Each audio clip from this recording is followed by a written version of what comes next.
नवरात्रि में किस दिन माँ दुर्गा को कौन सा भोग लगाएं? किस भोग से माँ दुर्गा होंगी प्रसन्न? नवरात्रि के 9 दिनों तक देवी माँ के अलग अलग रूपों की पूजा करने का विधान है। ऐसे में जानिए कि नवरात्रि में किस दिन माँ दुर्गा को कौन सा भोग लगाना फलदायी होगा। हर साल पूरे देश में नवरात्रि का पर्व धूमधाम से मनाया जाता है। विधिपूर्वक पूजा और व्रत रखने से माता रानी अत्यंत प्रसन्न होती हैं और भक्तों की हर मनोकामना पूरी करती हैं।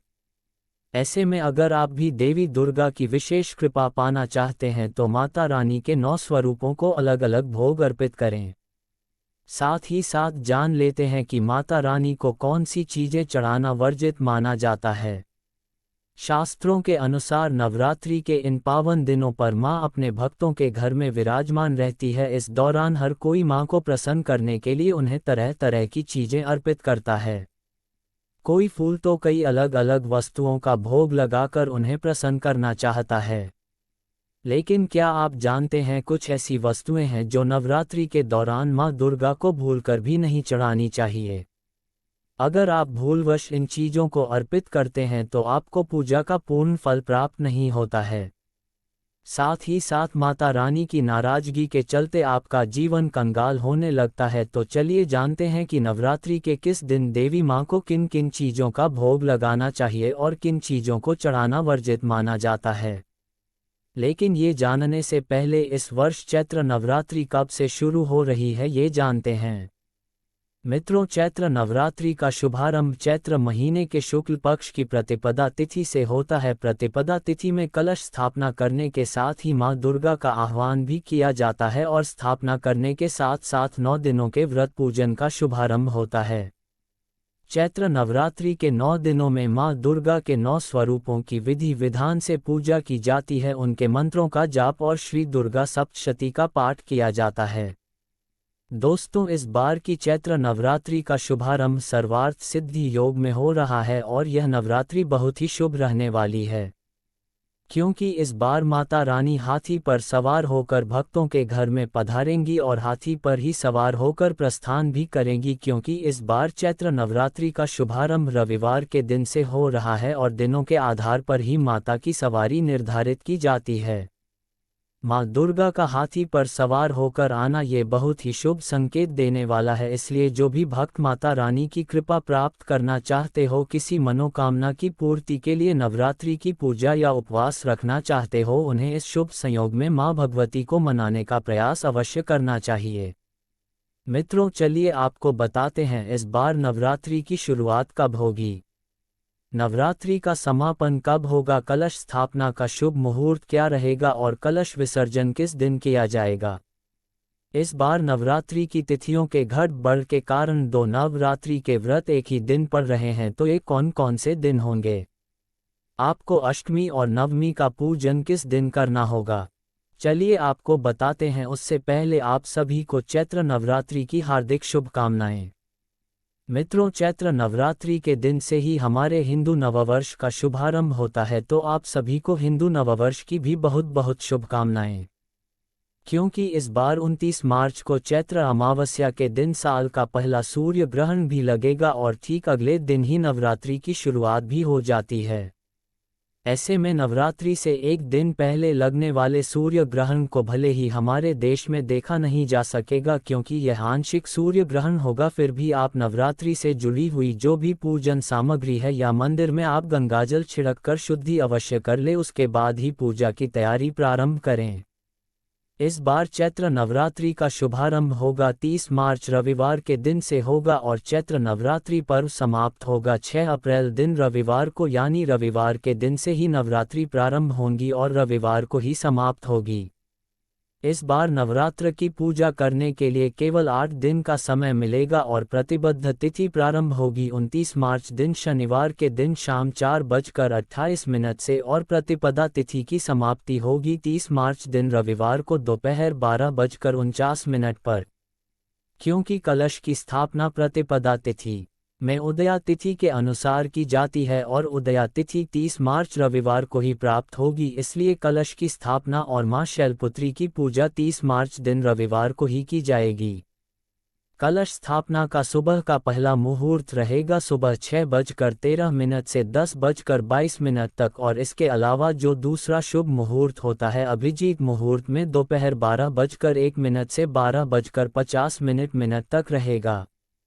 30 मार्च को चैत्र नवरात्रि का शुभारंभ सर्वार्थ सिद्धि योग में हो रहा है। इस दिन इंद्र योग और रेवती नक्षत्र का शुभ योग भी बन रहा है। चैत्र नवरात्रि के पहले दिन सर्वार्थ सिद्धि योग शाम को 4:35 से अगले दिन सुबह 6:12 तक रहेगा, और इस योग में आप जो भी कार्य करेंगे वह अवश्य सफल होंगे, क्योंकि यह एक बहुत ही शुभ योग माना जाता है। अब अष्टमी और नवमी तिथि के बारे में जानने से पहले ये भी जान लीजिए कि नवरात्रि में किस दिन किस देवी माँ की पूजा होगी। नवरात्रि के पहले दिन कलश स्थापना के साथ ही माँ शैलपुत्री की पूजा की जाएगी। नवरात्रि के दूसरे दिन इस बार माँ ब्रह्मचारिणी और माँ चंद्रघंटा की पूजा की जाएगी। द्वितीय और तृतीय तिथि इस बार एक ही साथ पड़ रही है, यानी कि आपको दूसरे और तीसरे दिन की पूजा एक ही दिन करनी होगी। श्री दुर्गा सप्तशती के दूसरे और तीसरे दिन के जो भी पाठ है वह भी आपको इस एक ही दिन में करने होंगे। तो 31 मार्च सोमवार को माँ ब्रह्मचारिणी और माँ चंद्रघंटा की पूजा की जाएगी। नवरात्रि का तीसरा दिन रहेगा 1 अप्रैल मंगलवार को, इस दिन माँ कुष्मांडा की पूजा की जाएगी। चैत्र नवरात्रि का चौथा दिन रहेगा 2 अप्रैल बुधवार को, जिस दिन माँ स्कंदमाता की पूजा की जाएगी। नवरात्रि का 5वां दिन रहेगा 3 अप्रैल गुरुवार को, इस दिन माँ कात्यायनी की पूजा की जाएगी। नवरात्रि का 6ठा दिन रहेगा 4 अप्रैल शुक्रवार को, जिस दिन महासप्तमी रहेगी और माँ कालरात्रि की पूजा की जाएगी। 7वां दिन रहेगा 5 अप्रैल दिन शनिवार को, जिस दिन दुर्गा अष्टमी माँ महागौरी की पूजा की जाएगी और कन्या पूजन भी किया जाएगा। चैत्र नवरात्रि का 8वां दिन रहेगा 6 अप्रैल दिन रविवार को, जिस दिन महानवमी की पूजा और कन्या पूजन किया जाएगा। नवरात्रि व्रत का समापन इस दिन हो जाएगा, और चैत्र नवरात्रि का 9वां दिन रहेगा 7 अप्रैल दिन सोमवार को, जिस दिन नवरात्रि व्रत का पारणा और कलश विसर्जन किया जाता है। इस बार दुर्गा अष्टमी यानी अष्टमी तिथि 5 अप्रैल दिन शनिवार को और राम नवमी यानी दुर्गा नवमी की तिथि 6 अप्रैल दिन रविवार को रहेगी। तो चलिए मित्रों, अब सबसे पहले ये जानते हैं कि माता रानी को कौन सी चीज़ें चढ़ाना वर्जित माना जाता है। लेकिन उससे पहले अगर आप भी चाहते हैं कि माँ दुर्गा का आशीर्वाद आप पर बना रहे तो कमेंट बॉक्स में जय दुर्गा माँ जरूर लिखकर चैनल सब्सक्राइब जरूर कर लीजिएगा, क्योंकि बाद में आप कमेंट करना और सब्सक्राइब करना भूल जाते हैं। इसलिए अभी से जय माँ दुर्गा लिख दीजिए।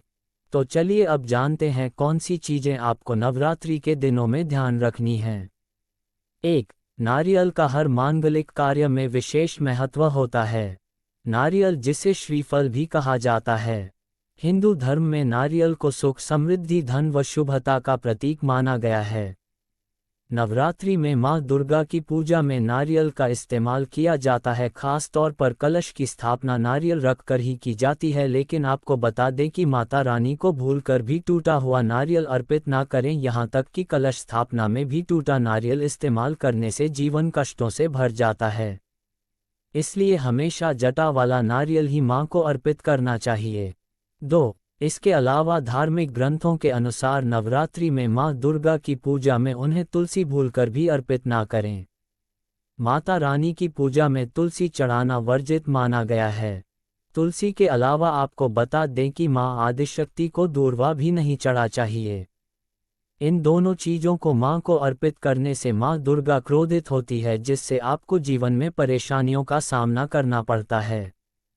3. नवरात्रि के दौरान माँ की पूजा में हर कोई लौंग का इस्तेमाल करता है, लेकिन भूलकर भी टूटे हुए लौंग यानी कि बिना फूल वाली लौंग माँ दुर्गा को ना चढ़ाए, क्योंकि अपूर्ण चीज़ माँ को चढ़ाने से पूजा का कोई भी फल आपको प्राप्त नहीं होता है, बल्कि जीवन में कष्ट ही कष्ट सामने आने लगते हैं। तो ऐसे में माँ दुर्गा को हमेशा फूल वाली लौंग ही अर्पित करें। ये भी बता दें कि खंडित अक्षत भी माँ को नहीं चढ़ाने चाहिए।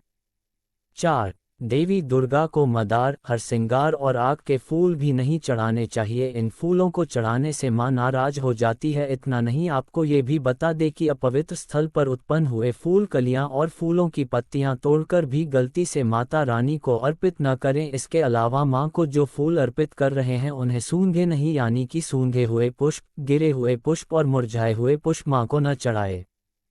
इससे जीवन में आपको आर्थिक तंगी झेलनी पड़ती है। बता दें कि मां को हमेशा लाल रंग के पुष्प भी अर्पित करें, खास तौर पर कमल का फूल चढ़ाना अति शुभ होता है।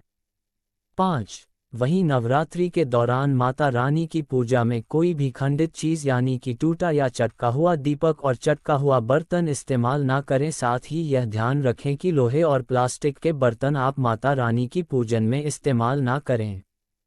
चलिए अब जानते हैं नवरात्रि में 9 देवियों के लिए 9 भोग। 1. नवरात्रि का पहला दिन मां शैलपुत्री। नवरात्रि के पहले दिन मां शैलपुत्री की पूजा की जाती है। माता शैलपुत्री की उपासना करने से अच्छी सेहत और सुखी जीवन का आशीर्वाद मिलता है। वहीं कुंवारी कन्याओं को मनचाहे जीवन साथी की प्राप्ति होती है, तो मां शैलपुत्री की कृपा पाने के लिए उन्हें दूध और घी से बनी सफ़ेद रंग की मिठाई का भोग लगाएं। 2. नवरात्रि का दूसरा दिन मां ब्रह्मचारिणी। नवरात्रि के दूसरे दिन मां ब्रह्मचारिणी की उपासना की जाती है। माता दुर्गा के दूसरे स्वरूप मां ब्रह्मचारिणी को चीनी या गुड़ का भोग लगाएं। कहते हैं कि ऐसा करने से अकाल मृत्यु का खतरा टल जाता है। साथ ही मां ब्रह्मचारिणी लंबी आयु का भी वरदान देती हैं। 3. नवरात्रि का तीसरा दिन मां चंद्रघंटा। नवरात्रि के तीसरे दिन मां दुर्गा के चंद्रघंटा रूप की पूजा की जाती है। मां चंद्रघंटा को दूध या मेवा से बनी चीजों का भोग लगाने से भक्तों को सभी दुखों से छुटकारा मिलता जाता है। मां चंद्रघंटा जिन भक्तों से प्रसन्न रहती हैं उन्हें किसी चीज की कमी नहीं रहती है। 4. नवरात्रि का चौथा दिन मां कुष्मांडा। नवरात्रि के चौथे दिन मां कुष्मांडा की पूजा की जाती है। इस दिन माता रानी को मालपुआ का भोग जरूर लगाए। मालपुआ का भोग लगाने से मां कुष्मांडा बुद्धि, बल और तरक्की का आशीर्वाद देती हैं।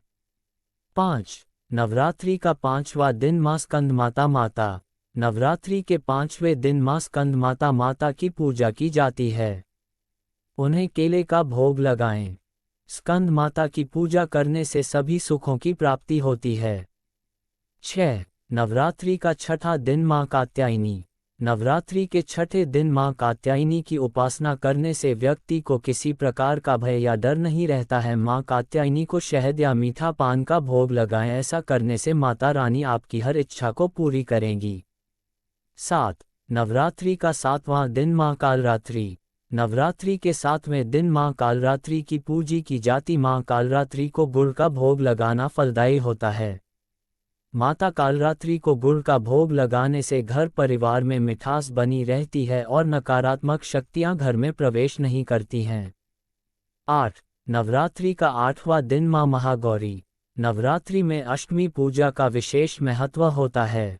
इस दिन लोग कन्या पूजा भी करते हैं। नवरात्र के 8वें दिन मां गौरी की पूजा की जाती है। माता गौरी को नारियल और खीर का भोग लगाना चाहिए। ऐसा करने से मां गौरी आपकी हर अधूरी मुराद पूरी करेंगी। 9. नवरात्रि का 9वां दिन मां सिद्धिदात्री। नवरात्रि में नवमी पूजा का खास महत्व रहता है। नवमी के दिन मां सिद्धिदात्री की पूजा की जाती है। इस दिन मां सिद्धिदात्री को चने और हलवे का भोग लगाएं। नवमी के दिन भी कन्याओं को भोजन करवाया जाता है। अंत में मां दुर्गा आप पर सदैव अपनी कृपा बनाए रखें और चैनल को जरूर सब्सक्राइब कर लीजिएगा मित्रों।